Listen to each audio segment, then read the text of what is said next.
Olá pessoal, aqui é o Diego Ganeve, trazendo um vídeo agora Legacy para vocês. Vamos entender um pouquinho do Death and Taxes, que foi o deck mais jogado nas últimas LPLs e eu acho que é um deck dos melhores, o mais acessível.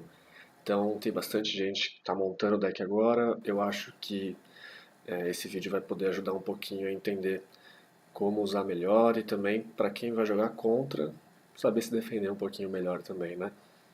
Então vamos lá. O Death and Taxes é um deck baseado em alguns soft locks, então ele não deixa a outra pessoa totalmente sem opções de jogo, mas ele tenta reduzir ao máximo o que a pessoa pode fazer. Então as cartas básicas para isso são Talia, Guardiã de Traben. Ela faz todas as mágicas que não sejam de criaturas custarem um a mais. Então a gente consegue proteger essa talha tanto com Caracas, que é um terreno que volta uma criatura lendária para a mão, tem até mais algumas utilidades, a gente vai ver mais para frente, quanto com Madre das Runas. E também muitas vezes a gente pode ter um Frasco do Éter, já que o deck é recheado de criaturinhas, com o nosso Flicker Wisp, que ele tem diversas funções nesse baralho, e uma delas é proteger suas próprias criaturas. Mas a mais importante delas é fazer você ter triggers de entrar em campo de batalha sendo resetados, né? No caso você tem Stoneforge, entra, busca um dos equipamentos do deck, põe na mão e pode pagar 2 manas e colocar o equipamento da mão em jogo. 2 manas é igual ou menos do que o custo do próprio equipamento, então sempre vai ser muito útil. Se você puder virar seu Stoneforge, já aproveitar e usar a própria habilidade. Você evita tomar counter, pode colocar em velocidade instantânea, né? Então o seu oponente pode ter visto você buscar um equipamento, você pode colocar um outro no fim do turno dele e já mudar bem os planos. E os equipamentos são esses aqui. A Batterskull gera um token quando entra, 0/0, dá mais 4 para ele, vigilância e lifelink. Ela é muito importante porque gera sempre um 2 para um aí, né? A pessoa vai ter uma criatura a mais para lidar, mesmo que destrua o próprio germe, ela tem a possibilidade de voltar para sua mão pagando 3 manas. E aí entra já uma pequena trick aí que o pessoal às vezes não usa e é muito importante. Se você tem uma Stoneforge na mesa e uma Batterskull que não tem criaturas, é um pouco perigoso você pagar as 3 manas para voltar a Batterskull para a mão e depois pagar as 2 manas e virar a sua Stoneforge para colocar em jogo o equipamento, né? Porque se o seu adversário destruir a Stoneforge em resposta, você ativar a Batterskull, você acaba ficando com a Batterskull na sua mão e tem que pagar 5 manas no próximo turno. É bem pior. Então eu vou ensinar um jeitinho prático que nunca faz mal. É sempre melhor do que fazer desse jeito básico aí. Bom, você tem que colocar na pilha a habilidade da Stoneforge, paga 2 manas e vira. Só que você deixa claro para o oponente que você vai reter a prioridade. E antes dessa habilidade resolver, você paga as 3 manas da Batterskull. Então você vai ter 2 habilidades na pilha. A que entrou depois, que é a da Batterskull, vai resolver antes. Se o oponente não tiver nada que destrua a própria Batterskull, por exemplo. Aqui matar a Stoneforge já não faz mais diferença, você colocou a habilidade dela na pilha. Depois que resolve a habilidade da Batterskull, você vai ter uma Batterskull na mão. E aí pode ser que resolva a habilidade da Stoneforge e você coloque a Batterskull na mesa sem problemas. Uma das cartas que pode te atrapalhar aí pode ser uma Vendilion, mas nunca um raio, um Fatal Push, qualquer coisa que destrua a própria Stoneforge não tem como parar essa jogada. Então guarda isso aí para depois.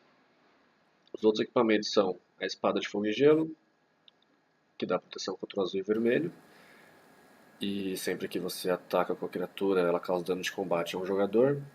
Você pode dar mais 2 de dano no outro alvo com a própria espada, então ela destrói criaturas que tenham proteção contra alguma cor, porque a espada não tem cor. E a GT de Omezawa, que é inclusive banida do Modern. O pessoal às vezes acha que podia voltar, mas quem realmente já jogou com isso aí sabe o como que isso gera uma avalanche, né? Em matches de criaturas, se o oponente não resolve isso em um turno, provavelmente ele não vai mais ter nenhuma janela de.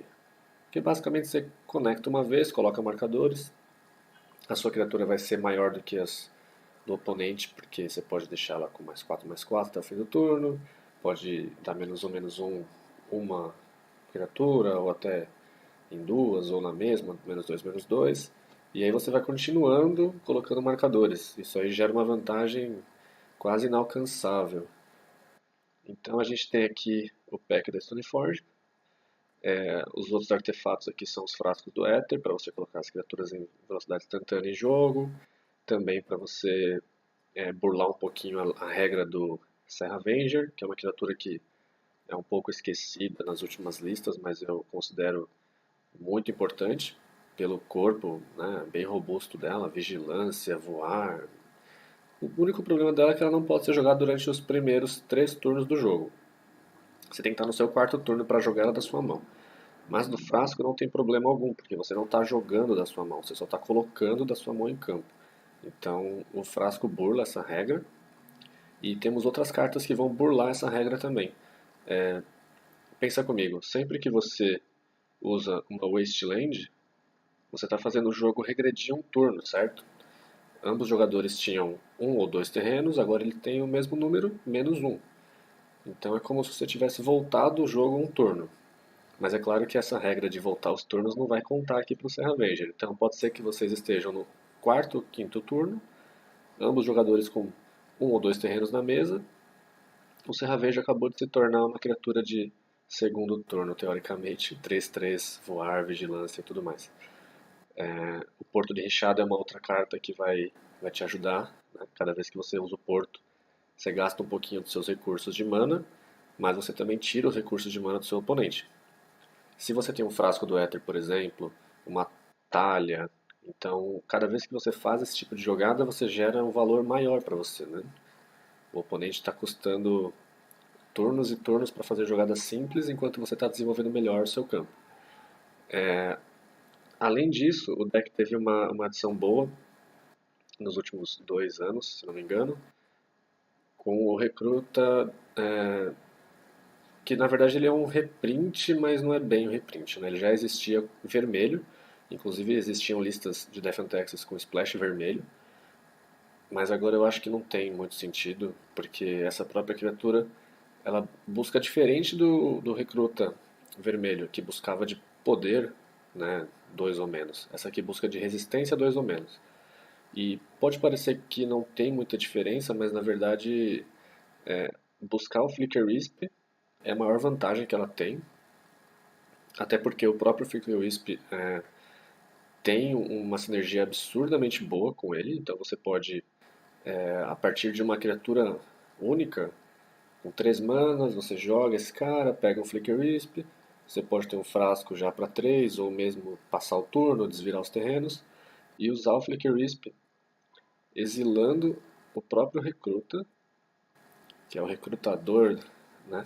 É, que vai sair de jogo e depois ele vai entrar em jogo de novo no final do turno e pode buscar inclusive outro Flicker Wisp e continuar uma corrente de, de card advantage, né? Que você não vai parar por aí. Você tem 4 Flicker Wisp no deck. Eu acho que em qualquer quantidade menor do que essa não é ideal. A criatura é muito importante. E além disso, você pode buscar esse Santo Prelate, que apesar de ser 3 manas 2/2, ele tem uma habilidade única. É basicamente uma criatura cálice do vácuo, só que ela, em vez de anular, ela impede que o outro jogador, que qualquer jogador, na verdade, jogue aquela carta. Mas ele só impede mágicas que não sejam de criatura. Então você ainda tem muitas criaturas de qualquer custo para jogar sem problemas. Às vezes você acaba fazendo esse prelate para um e perdendo as espadas em arados. Vai depender muito da partida, quase não tem drawback para você. E você também pode buscar os Phyrexian Evokers, que apesar de não serem tão bons em algumas partidas, tem partidas que eles brilham totalmente. Por exemplo, Show and Tell, você pode nomear o Ataque Surpresa. Você pode nomear qualquer Planeswalker do oponente que esteja te atrapalhando, como uma Liliana Last Hope, um Jace, e isso sempre protegido de Madre das Runas, Flicker Wisp vindo do frasco, o Prelate nomeando um número de carta que seja uma remoção, muitas vezes, a Talia que faz as mágicas custarem mais. Então você percebe que vai a cada turno você vai tentando fechar as janelas da partida, impedindo que seus oponentes tenham as respostas efetivas e depois de 3, 4, até 5 turnos que você mantém essa vantagem, basicamente você consegue atacar de pouquinho em pouquinho e acabar com o jogo. Esse é um deck aparentemente de criaturas frágeis, mas elas unidas, elas têm umas sinergias que tornam algumas partidas quase impossíveis para o adversário.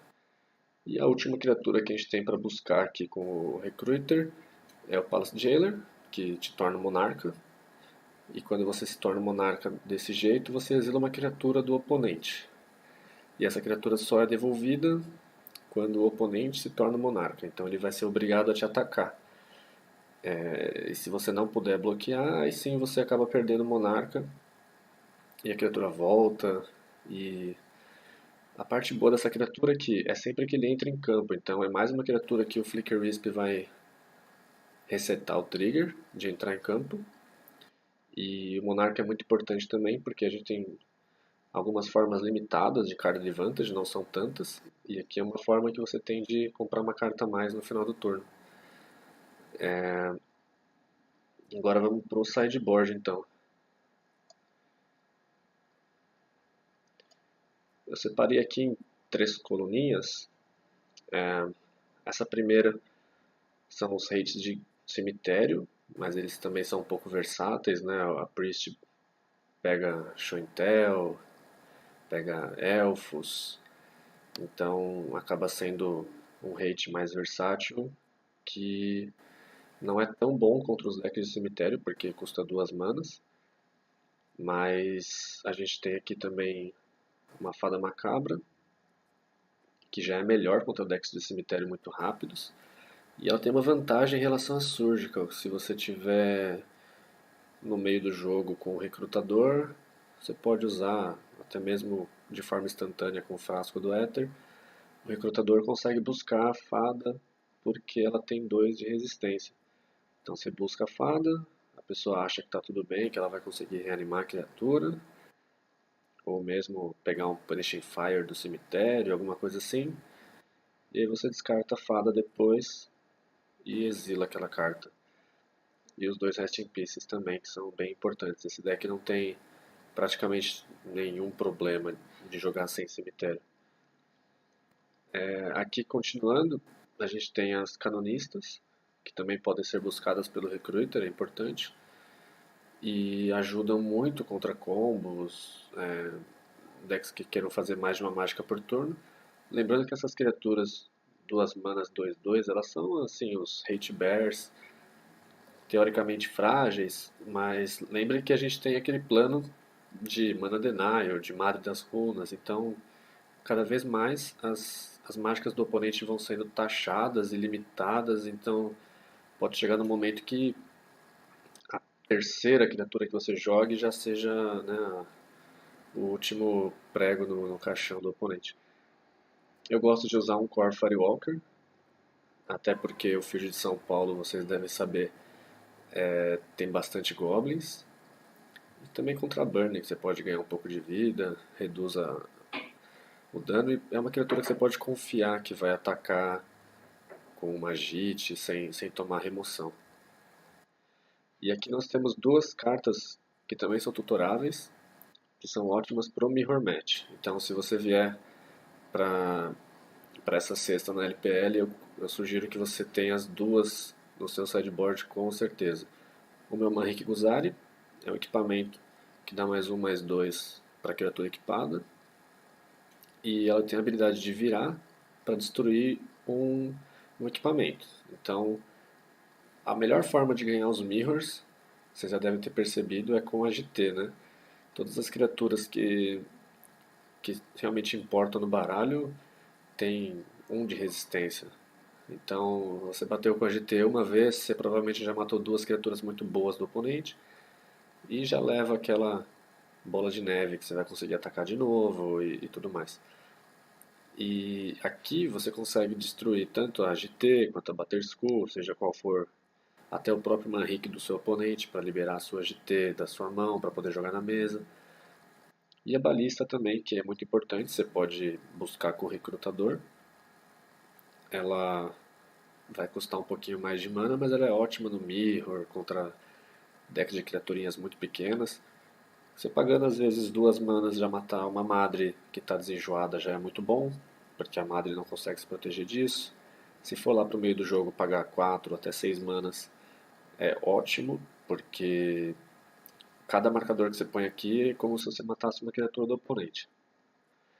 E por último a gente tem essa outra pilha com cartas de respostas mais para alguns tipos de matches mais lentos. Por exemplo, Counter Judgment pode destruir. Na verdade, você exila, né? Você escolhe, o oponente tem que escolher o mesmo que você. Se ele não escolher o mesmo, é pior para ele, porque tem que ser uma permanente dele.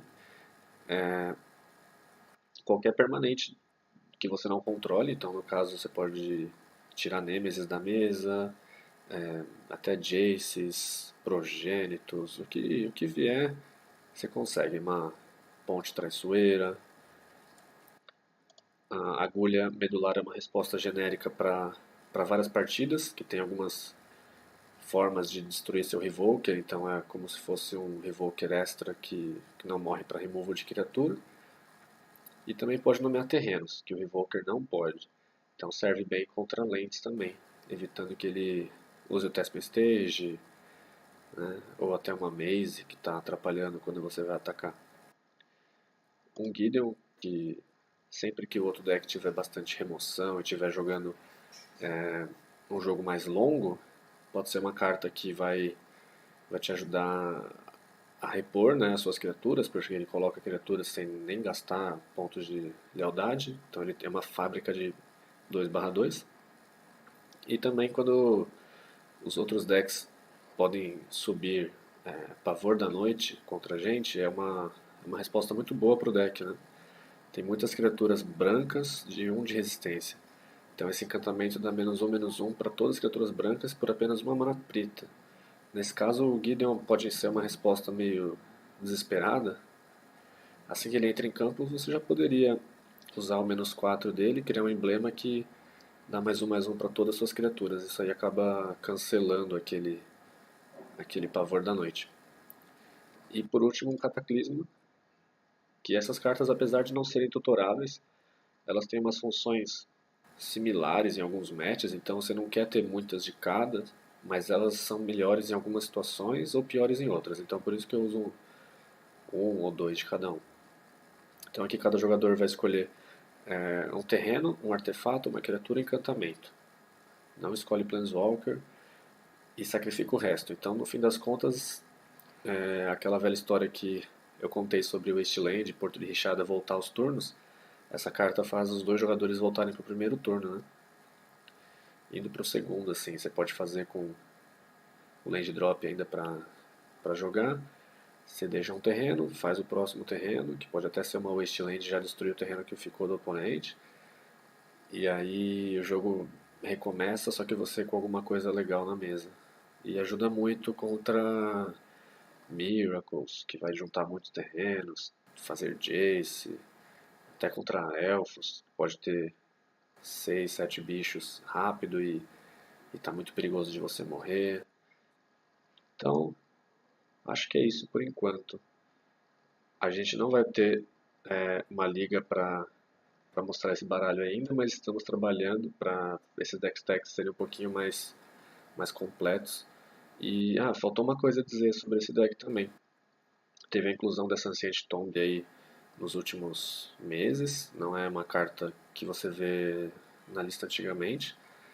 E apesar dela não ter muita sinergia com as cartas de custo duplo branco, sempre que a gente consegue gerar mais de uma mana no mesmo turno, a gente também está melhorando aquele plano, né, de atrapalhar, de voltar o cara para o turno anterior ou colocar o nosso jogo um turno à frente. Então, às vezes equipar uma espada, fazer o Revoker no primeiro turno, ou mesmo uma mágica e ter mana aberta para usar o Porto de Richada na manutenção do oponente.